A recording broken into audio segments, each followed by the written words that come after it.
I found my husband's account on a dating site. I remember that night with an intensity that still grips my heart.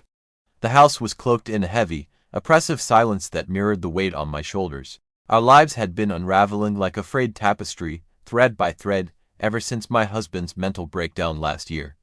After 3 decades together, our marriage had weathered many storms, but this recent upheaval had shaken us to our core. I had stood by him, trying to be his rock despite my own physical and mental struggles.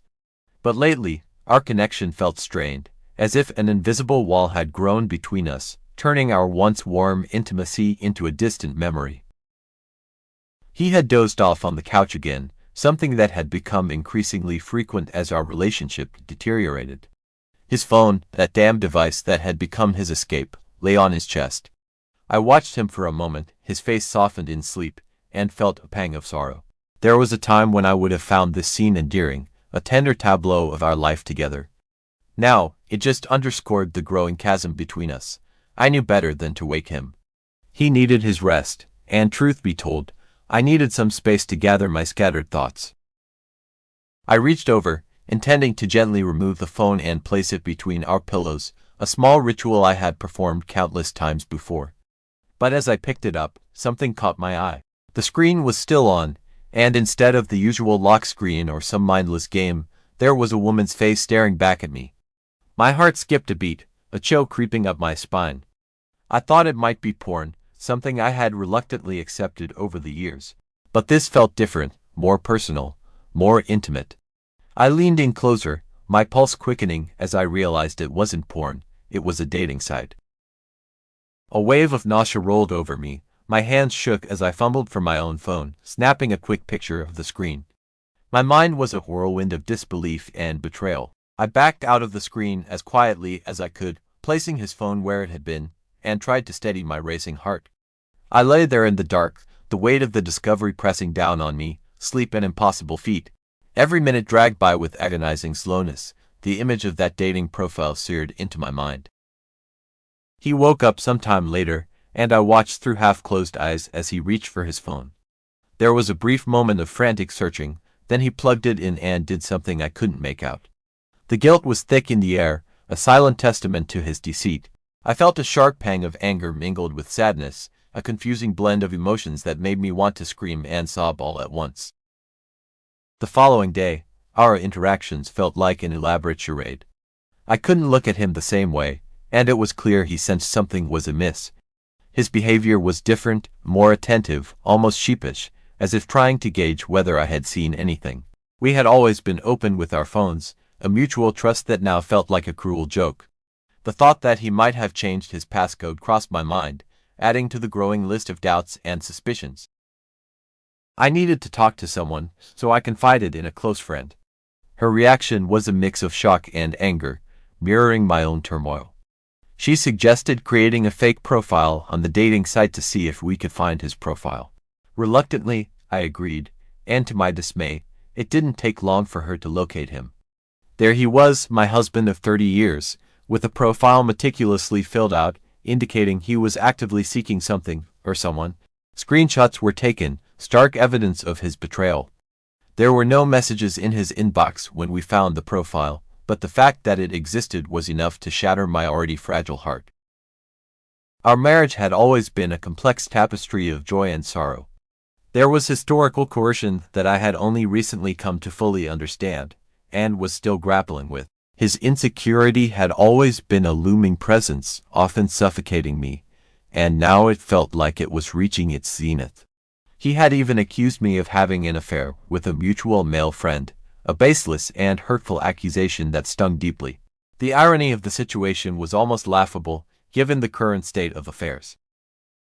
I felt trapped, ensnared between the memories of 30 years and the unbearable weight of the present.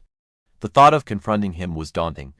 How do you face someone you've spent most of your life with and ask them why they're seeking solace in the arms of another? The idea of ending the relationship crossed my mind, but the thought of starting over at this stage in my life was terrifying.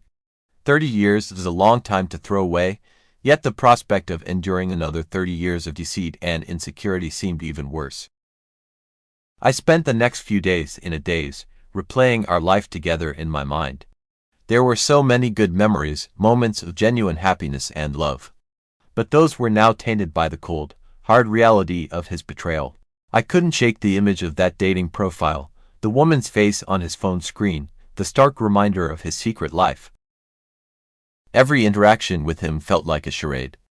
I watched him closely, analyzing every word, every gesture, looking for signs of guilt or remorse. It was exhausting, living a double life, pretending everything was fine while my heart was breaking. I wanted to scream, to cry, to confront him and demand answers.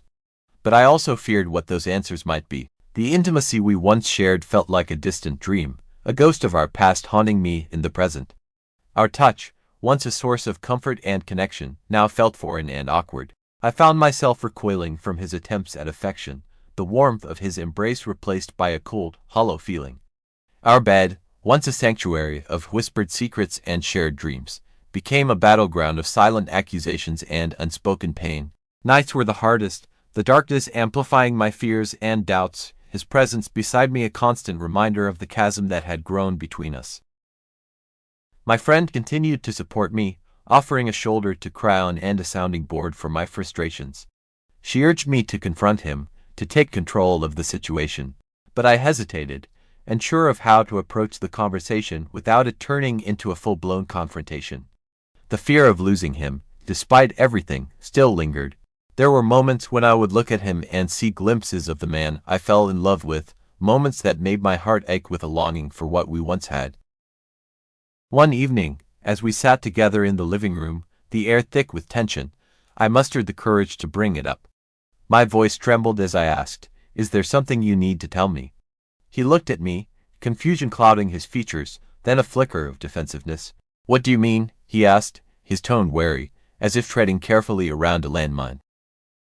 I took a deep breath, feeling the weight of the words I was about to say. "I know about the dating profile," I said, my eyes boring into his, searching for any sign of remorse or guilt. His face went pale, and for a moment, he was speechless, the silence stretching taut between us. Then he started to stammer, trying to explain, to justify. He claimed it was a mistake, that he wasn't actually looking for someone else, that it was just an outlet, a way to cope with his insecurities.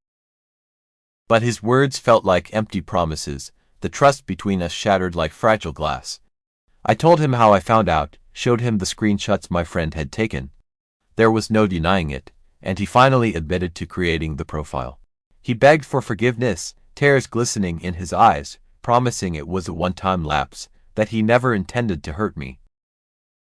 I listened, numb, as he tried to explain away his actions. But the damage was done, the wound too deep to be mended with mere words. I couldn't just sweep it under the rug and pretend everything was fine. We needed to have a serious conversation about our future, about whether we could rebuild the trust that had been broken. In the days that followed, we had many difficult, heart-wrenching conversations. We talked about our past, our present, and what we wanted for the future. It wasn't easy, and there were moments where I wanted to walk away, to leave the pain behind and start anew. But 30 years is a long time, and despite everything, there was still love between us. The intimacy we once shared had been scarred, but there was a part of me that clung to the hope that it could be healed, that we could find our way back to each other. We decided to seek counseling, to try and work through our issues with the help of a professional. It was a long and painful process, fraught with setbacks and challenges, but it was also a chance to start over, to rebuild what had been broken. There were no guarantees, and I knew it would take time and effort from both of us. The road to healing was long and winding, each step forward often accompanied by moments of doubt and fear. But we kept going, one tentative step at a time, clinging to the fragile hope that we could mend our fractured bond.